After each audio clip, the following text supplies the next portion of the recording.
Hey team, I've got some exciting updates to share with you today.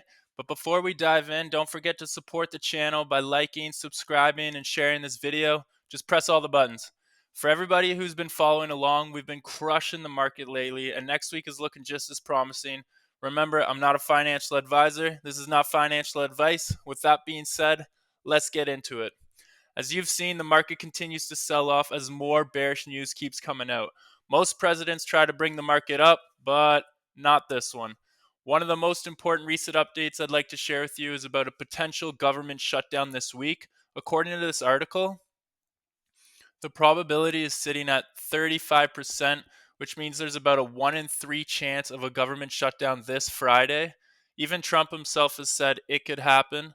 A lot of people aren't happy with Trump right now, and winning all the votes will be tougher for him in the past. So keep a lookout for this. They say Friday night is the decision. If this goes down, prepare yourself for an even larger sell off. Looks like the only thing going up right now is the number of therapy sessions people will need after this kind of market.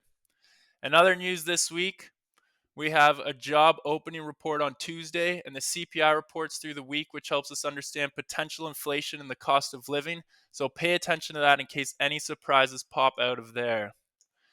Taking a look at the S&P, we can see it continues to drop, nearly hitting about a 3% drop, the worst we have seen in years. Bearishness in the market continues to prevail as we continue to break through key support levels. We're back above the 5,600 level, so that is current support. I'm eyeing the 5,500 level as the next line of support if we do break the 5,600 level. Keep in mind that we have started falling below the 200-day moving average on the daily chart and the 50-day average on the weekly chart. You can see that here, and you can see the amount it could fall if it rises to reach the 200-day moving average on the weekly chart, which we have seen touch in the past. So yes, I'm still bearish on the market. I'm sitting mostly on cash right now in short positions. Until I see the calmness in the macros, I'm not jumping all in on this market. With that being said, if you do have a lot of cash, and I do think slowly buying into high quality companies is a great idea as they continue to become juicier and juicier, like a watermelon on a hot beach. As the price falls and we slowly buy into them for the long term, I think that's a good idea.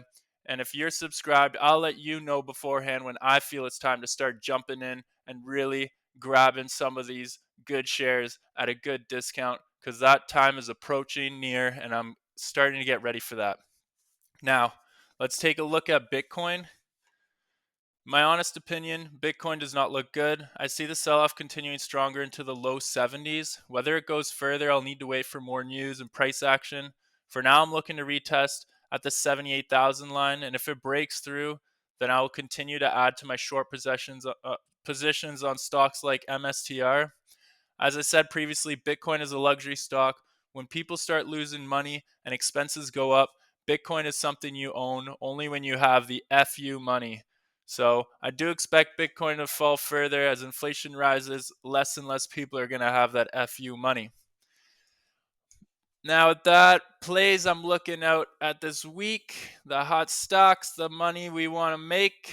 The first one on the list is Palantir. I've been talking about Palantir a lot. I like the chart. It looks pretty predictable to me. I've been calling out short positions on Palantir at $90 and then long plays at $80, playing this range until one of these support or resistance lines break through. I'm bearish overall on Palantir. Don't get me wrong, it's a great company, but the valuations don't line up with the price. And you can get angry, but that's just how the stock market works. It's a weighing machine that eventually comes back to fundamentals. Today we saw Palantir break through the $80 support, so I'm more bearish. And I took a short position at the $80 with a stop loss at 84. I'm looking to do a full video on Palantir, so expect to see that soon. I'll give my full opinion on Palantir with a little bit of the valuations and a little bit more of kind of news that they've been happening. Next play is MSTR.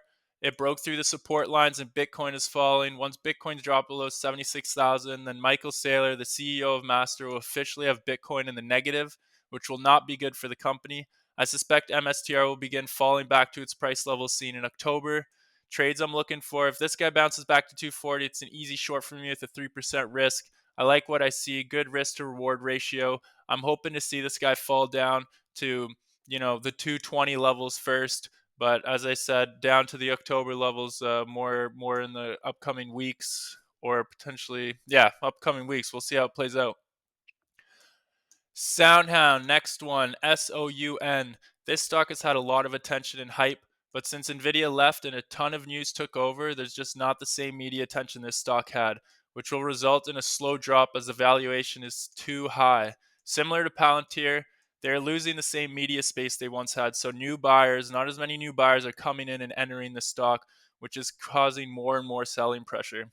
I shorted this guy at $9, and I'm looking for it to pull back below 790, and the next couple of months I could see it falling further down to the $7 range.